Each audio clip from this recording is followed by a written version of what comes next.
6 વર્ષ પછી અમદાવાદના પલ્લવ બ્રિજનું આખરે લોકાર્પણ થશે અને કેન્દ્રીય ગૃહમંત્રી અમિત શાહ 18 મેના રોજ પલ્લવ બ્રિજનું લોકાર્પણ કરશે। 2019થી આ બ્રિજ તૈયાર થઈ રહ્યું છે અને આખરે હવે 6 વર્ષે બનીને તૈયાર થયું છે। હાટકેશ્વર બ્રિજ બનાવનાર કંપની દ્વારા કામ કરાતું હોવાથી વિવાદ ઉભો થયો હતો।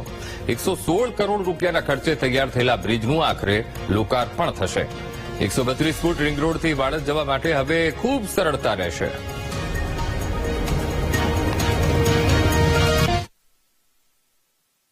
વર્ષ 2019માં પલ્લવ બ્રિજની શરૂઆત કરવામાં આવી હતી। પલ્લવ બ્રિજ બનાવવાની કામગીરીની શરૂઆત કરવામાં આવી હતી અને હવે લગભગ 6 વર્ષ પછી એટલે કે વર્ષ 2025માં પલ્લવ બ્રિજનું ઓપનિંગ થવા જઈ રહ્યું છે। કેન્દ્રીય ગૃહમંત્રી અને સહકાર પ્રધાન અમિત શાહ 18 મેના રોજ પલ્લવ બ્રિજનું લોકાર્પણ કરશે। 6 વર્ષની વાત કરવામાં આવે તો જે રીતના હાટકેશ્વરમાં જે ઘટના બની હતી તે ઘટના બાદ આ બ્રિજનું કામકાજ બંધ હતું અને હવે આ કામકાજ પૂર્ણ કરી દેવામાં આવ્યું છે। લગભગ 15 દિવસ સુધી આની જે કેપેસિટી માપવામાં આવી હતી અને ત્યારબાદ કેપેસિટી મપાયા બાદ હવે 18મી તારીખે કેન્દ્રીય ગૃહ અને સહકાર પ્રધાન અમિત શાહ અહીંયા અમદાવાદના પ્રવાસે છે ત્યારે આ પલ્લવ બ્રિજનું લોકાર્પણ કરવામાં આવશે, જેમાં લગભગ 1.5 લાખ જેટલા જે વાહન ચાલકો છે તેને ટ્રાફિકમાંથી મુક્તિ મળશે અને લગભગ આ 1 કિલોમીટર જેટલો આ બ્રિજ તૈયાર કરવામાં આવ્યો છે। બ્રિજની વાત કરવામાં આવે તો 116 કરોડના ખર્ચે 132 ફૂટના રિંગ રોડ ઉપર આ બ્રિજ ખાસ તૈયાર કરવામાં આવ્યો છે, જેથી લોકોને હવે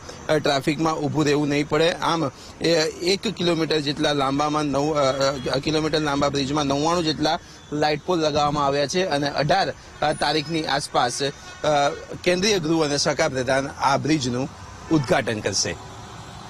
કેમેરામેન અજય પટેલ સાથે પાર્થ જાની, વીટીવી ન્યૂઝ, અમદાવાદ।